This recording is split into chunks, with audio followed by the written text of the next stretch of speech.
The district does not approve any tax abatements for businesses. The only thing we do have in place is a Chapter 313 agreement related to Skillman Corridor, and that only affects the INS tax rate. What benefit does this provide RSD? And so, I think you answered that. We don't grant them, so it doesn't benefit. How much did your approval cost RSD for each of the past 5 years? And so, 0. Okay. Why were employee raises included in the TRE? We already have an internal method for determining raises, and it doesn't seem fair that this is something that can be put to a community vote. So I know that I would start by saying that this was probably the most difficult part of the decision process for this entire tax ratification election, but I'd love for the board to weigh in because it was ultimately their decision. Yeah, and I'll answer that and allow anybody else to chime in. I think it's important to understand the process that we go through. And Ms. Caston talked about when we adopt a tax rate that is above our current tax rate, it triggers an election to ask voters to ratify that rate.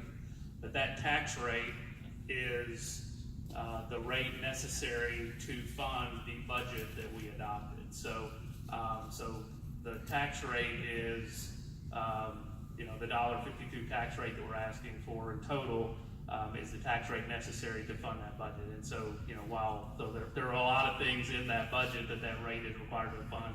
Obviously, the raise for teachers is one of those.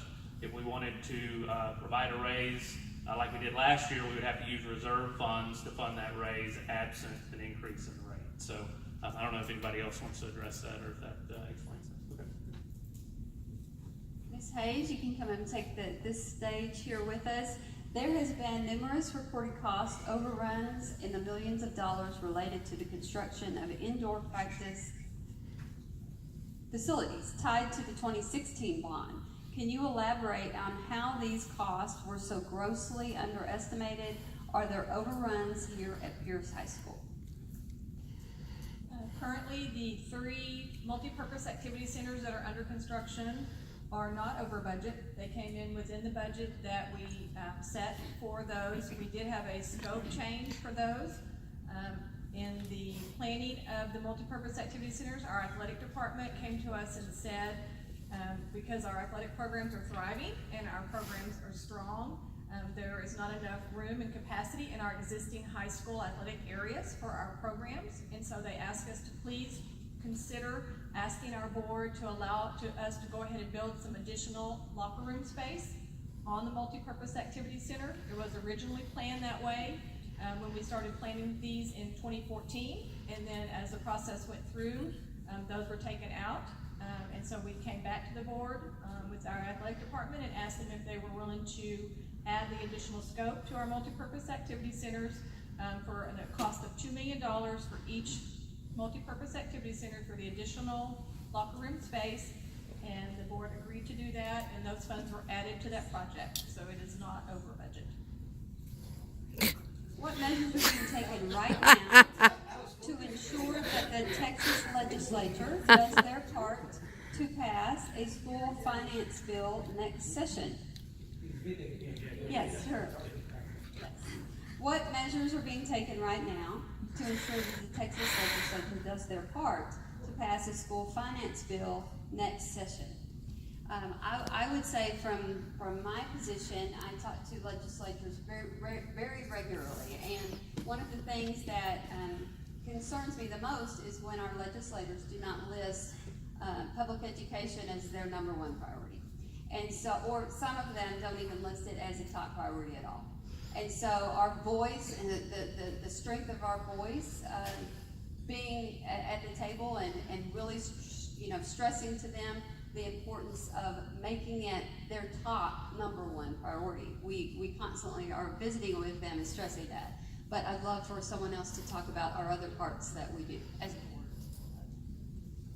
Well, I'd just also add, not only just our board, but our PTAs have been a very, very strong voice and have spent a lot of time with legislators, going to Austin, etc. So it's your voice, it's our voice, it's quite a few voices, but I have to give a lot of credit to our PTAs. So as the election season has progressed, I will tell you that every board member at some point in time, we have talked to every one of our state and Senate representatives who are either candidates, well, they're all candidates, current office holders, or those that are running for office, to stress the importance of the needs that we face in Richardson ISD, because again, the face of our students mirrors the face of the state of the 5.3 million Texas school children. So we're looked at as someone as a resource, so that we've met with all of our folks. Dr. Q? And one more thing to add, and put this on your radar, the governor has convened a commission on public school finance, and they have been meeting regularly. Those reports are due out on both the expense side and the revenue side and student outcome side. The only report that we've actually been privy to is the outcomes report. As you might imagine, the people who are serving on those commissions don't want to release those reports until after November 6th. So after November 6th, we'll have a better look at where the legislature is headed, with what their recommendations might be and what kind of policy we might see in the next upcoming session. So I would just recommend to all of y'all to keep an eye on that. Why does the flyer say RSD does not receive ongoing operating revenue from property taxes, tax increases the district has used of the revenue or for a single year? Then on the next page it says, passage of the TRE will result in increased RSD funding of $24.8 million each year, which is correct. And so both of these items are correct. The 24.8 million each year, that part of it is related to actually the increase in the property tax rate, whereas, excuse me, whereas the issue related to the use of the property tax increases relates to the value going up and the way the funding formula works relative to the property value increases versus the tax rate.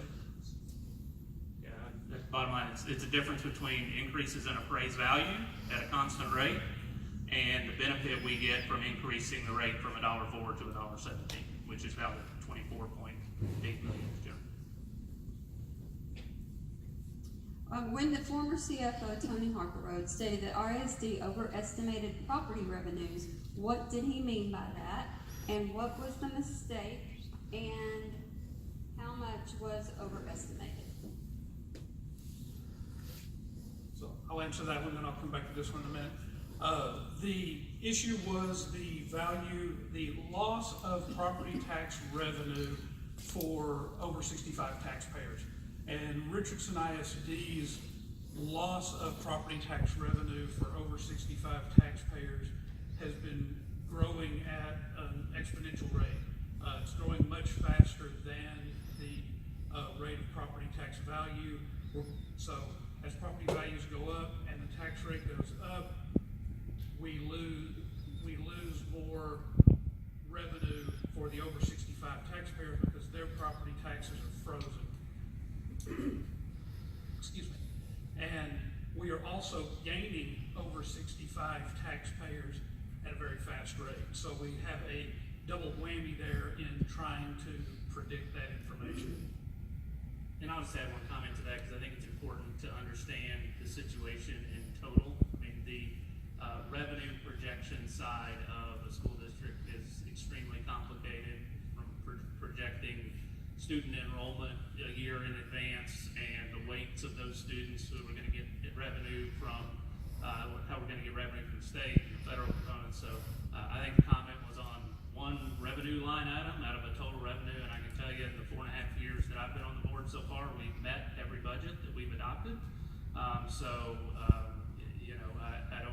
I don't know that at the end of the day, the error in one revenue line item out of many where we had more than enough to offset that in other places ended up being at all significant for our school district. That was a duplicate question. I know, I can read it though, just so everybody knows, that, you want to summarize it? It's kind of long. I'll summarize it. So the district took $8 million from operating, which could have been used for the deficit for the raise, and so they used it for the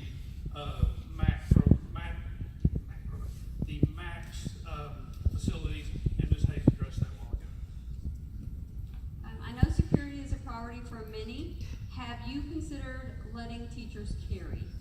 If not, will you be considering? And if not, why not? So I'll let Ms. Hayes, who's over our safety and security, start, and I'm sure the board may have some thoughts on that as well. Currently, we have not entertained teachers carrying weapons in our schools.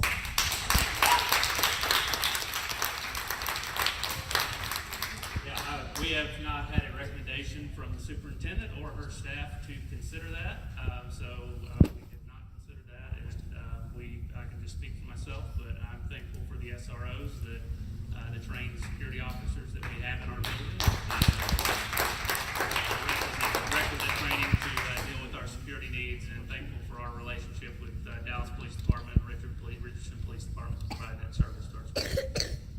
The consideration that we have definitely made is we have had many conversations with both the RPD, the Richmond Police Department, and the Dallas Police Department, and so no, there's not been a recommendation for that. If the TRE passes, what % of the additional funds will go to the state Robin Hood? And Ms. Caston, I think you answered that in your question, but would you like to just restate what you went over? Yeah, so out of the $30 million in change, $5.9 million will go to the state in a recapture payment, but again, we will receive $5.8 million in additional state aid as a part of that. What specifically are the safety measures referred to, and with the increase in safety and security officers, will that include any implementation of the Marshall Plan or Guardian Plan? So we just answered that, that we have no intention of that plan going into place. So would you talk a little bit about some of the safety and security measures that are included in our budget for this year? So the biggest piece is the safety and security audit. We've been asked, we currently audit our buildings internally through our safety and security department, but we have a safety and security parent committee that we started this year. And one of the things that we heard from our parents, and each one, there's one per campus as part of the PTA, they recommended that we have a thorough outside audit complete of our buildings to tell us where our gaps are and what additional pieces we need to put into place at our schools. So we don't have any firm recommendations right now, with the exception of additional personnel that we will need for safety and security.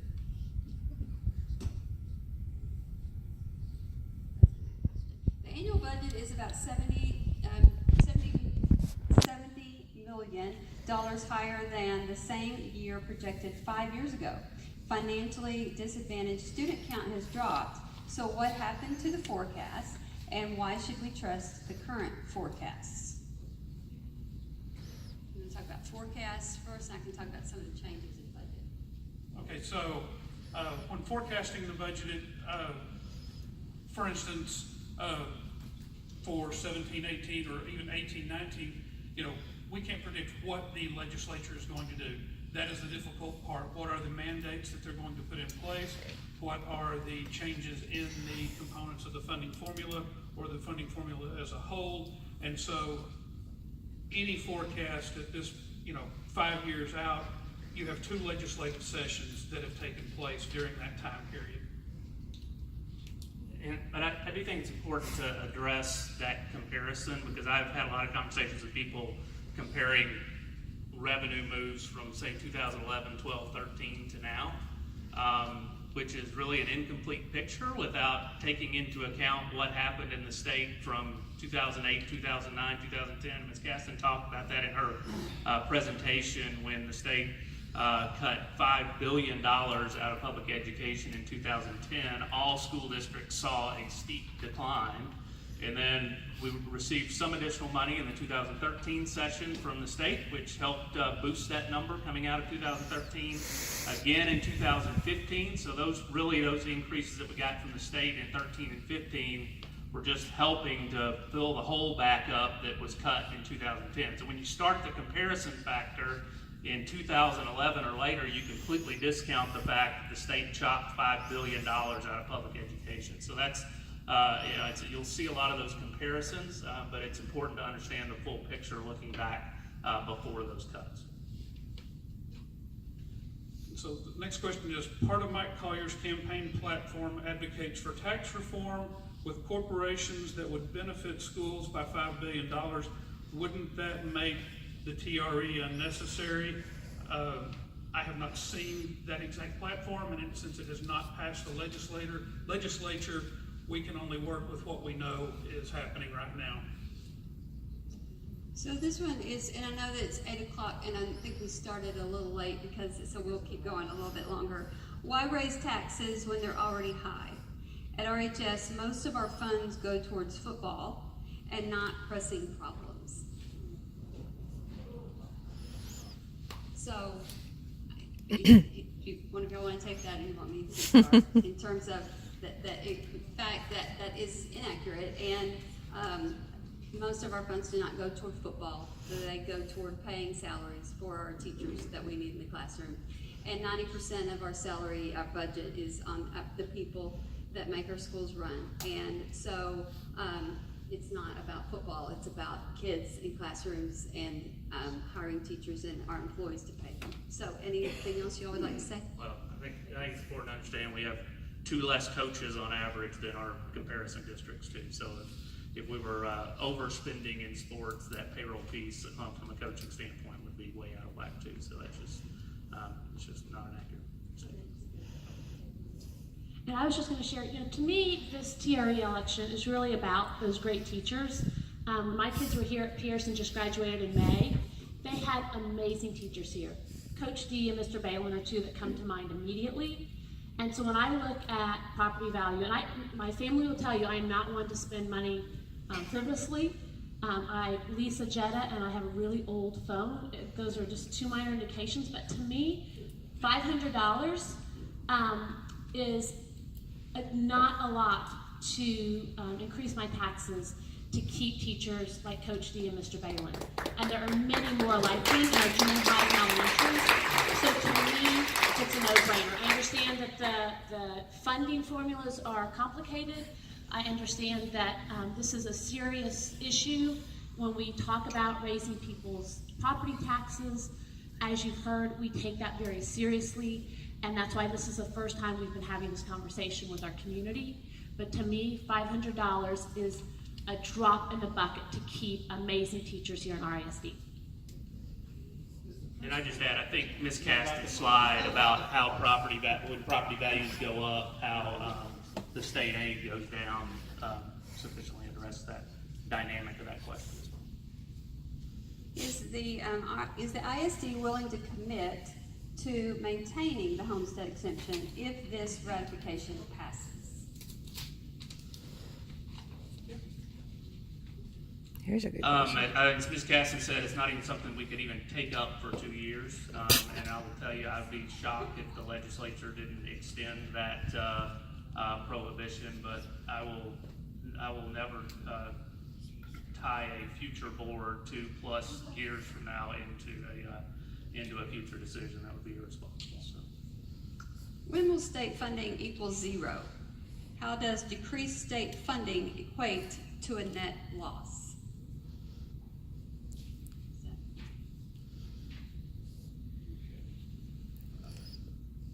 I will tell you, I have not calculated for us when state funding will equal 0, but that would occur when our property wealth per WADA exceeds $504,000.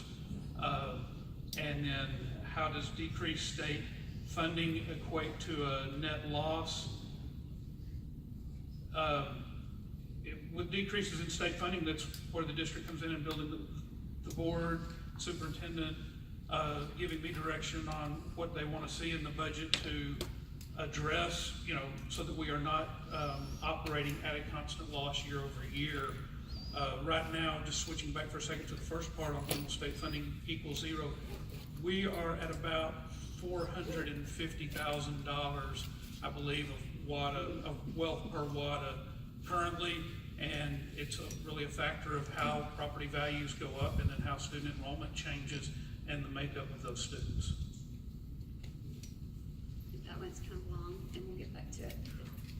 Why isn't this a Texas state legislature problem as opposed to a new tax? Isn't this a temporary fix? Why not elect new people?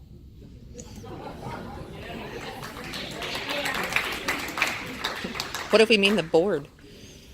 I wish that the 7 of us could decide for the entire state who our elected representatives are, but unfortunately that's not how it works. But I would tell you, Ms. Caston did a great job in her presentation of kind of going back to last year and explaining what we did. We wanted to give the legislature in the last legislative session an opportunity to help us fix this challenge, which was a large reason why we chose to adopt a deficit budget last year. If you'll think about where the calendar was at that time, we were in late spring while the legislature was still meeting. And so we elected to use a portion of our reserves to adopt that budget, give teachers a raise, and give the legislature an opportunity to help us with the challenges that we've outlined today. That resulted in 0 new operating dollars for our school district. So we are at the point today where we cannot continue to budget into our reserves to meet our needs, and are really at this point as a last resort after giving our legislators a chance. But we certainly agree with the premise of the question, which would be that we would love to see a greater number of legislators that are supportive of public education. So, is this a temporary fix? Oh yeah, the temporary fix. Yeah, good point. Thank you for that. I will tell you, certainly, this is not a cure-all. We are going to continue to need to lobby our legislators, and all districts, not just Richardson, will have to have a fix to public education finance at some point, or down the road on into that 5-year plan. We're going to continue to have to look at our expenses and be efficient. We cut $2 million out of current expenses as part of adopting this budget, and that's something we'll look at every year, which is how can we be most efficient with our dollars, and that won't change with this process, and we will still need help from the legislature going forward. What happens if Dan Patrick gets his way and passes school vouchers? So we've really been committed to only taking questions if they're listed on cards. So if you'd like to have that question answered, if you'll fill out a card, we promise that we will answer it. This question is, why did the board last year recommend a 1-part bond issue versus a 3-part, as not allowing us a voice? And so I will start with that. That was a recommendation from the bond committee that was made up of committee members that was led by our former CFO, but that came as a recommendation from that committee to the board, and the voice of the community was a part of that. Anything else y'all would like to say about that? Okay. Oh, you have one there.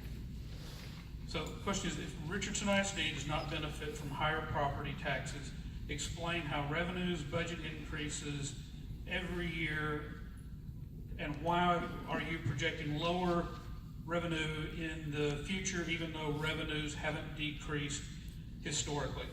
So going into the projections, those projections are based on estimated property value growth, and we are seeing just extreme property value growth, as Ms. Caston mentioned before, and so we are not holding the property value growth at those same rates going forward. When building the budget, we've used just for the numbers I used, 6.5%, 4.5% value growth, 3.5%, and then 2.5% and 2.5% after that. At some point, the bubble has to burst. Unfortunately, property values cannot go up forever, and so that is why the projections look the way they do going forward. Also, the projections are built with the funding formulas as they are today in current law. We can't predict what the legislature is going to do in the 2 sessions that would happen during the next 5 years, and that is why things look different in the past. There have been adjustments to the funding formula in the past in combination with property value growth. So this question is, are the expenses as indicated in TRE legally binding? And I'd start by answering that they're really, in terms of the expenses as indicated in TRE, the expenses that we are talking about in this presentation and have been talked about in open meeting because we adopted a budget that specifically spelled out what was a part of that budget, a line item budget.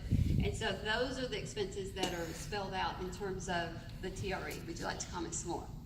Yeah, I think we kind of talked about that process a little bit, but the steps are adopt a budget, which has been done, adopt a tax rate necessary to fund that budget, which then triggered a tax ratification election, which there was a public hearing around. So there's been a transparent process around what was in the budget that we adopted, and as a board, if the district recommends a change in the budget, any budget amendments come to the board for a vote. So what's in the budget now is what's in the budget now, and the district's required to abide by that, and any changes in that would have to come to the board for a public vote on amending the budget. I think we have two more questions here. We're gonna finish up. If, this one is a continuation of that one. If over 65 residents pay $1.10, how much help would that be?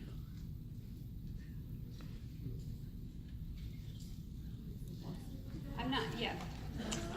If over 65 residents pay $1.10, how much help would that be? I think we could we can maybe get some clarification from this community member after the meeting. Would love to talk with you if you submitted that question, but could you just explain a little bit about the over 65 freeze? So the over 65 freeze, it caps a taxpayer's tax bill at whatever the tax rate was in the year they turned 65. And there are two exceptions there that can happen. One, an over 65 taxpayer's taxes could go up if they did a significant renovation to their house. So if they added a room onto the house, that could actually cause their tax bill to go up. However, if there are things that happen in law that change the tax bill, for instance, when the state increased the homestead exemption from 15 to 25,000, the district actually goes in and recalculates and lowers tax bills. And so I was looking at someone's taxes the other day, and their taxes were frozen in the mid-90s at $500, and today their tax bill is actually about $115 because changes in the law that affected the exemptions caused all school districts to have to recalculate the over 65 freeze, and so that person is paying less now in property taxes than they were in the mid-90s. This question will be our last question. Please explain the argument against this vote. Who would like to take that? Jean. I think the biggest argument against this vote is none of us want to pay higher taxes. And that's where the challenge in communicating with our community is because it's hard to understand. This is a very difficult thing to understand because taxes are done differently for school districts than in cities or counties, and it's this broken system that you've heard referred to. I think that's the main argument, and one of the things that we as a board have had to get through too, because none of us want to be doing this either. My DCAD value on my home went up 20% this year. I have to pay a lot more money just based on that. Do I like that? No. So add on the additional increase in the tax rate, it makes it hard. It makes it hard for everybody. But on the other hand, as Ms. Patterson said, really in reality, it's not that much money for what we want to do for our kids and for our district. I think the only other thing I would add is we have iterated this over and over. This is not as much a local problem as it is a state public education finance problem. And so if you are asking us to articulate what the argument is against this, perhaps you expect us to get some relief from the state legislature, and we don't see that coming. Ms. Caston talked to you a little bit about that already. With the advent of Harvey and with Santa Fe High School, their priorities and their focus are going to be in other areas. Certainly if it does come, my colleague Ms. Patterson has been the first to say, if they show up, then we will come back to the table and talk about how we can give money back to you guys and lower the rate again. Because our intention is to do only one thing, and that is to serve our students academically and to give Dr. Stone the resources that she needs to build the kind of schools that you guys have asked us to provide for your kids. And so we're coming to you to say, make that investment so that we can build the kind of schools that you want for your students. And so thanks for coming tonight, you guys. And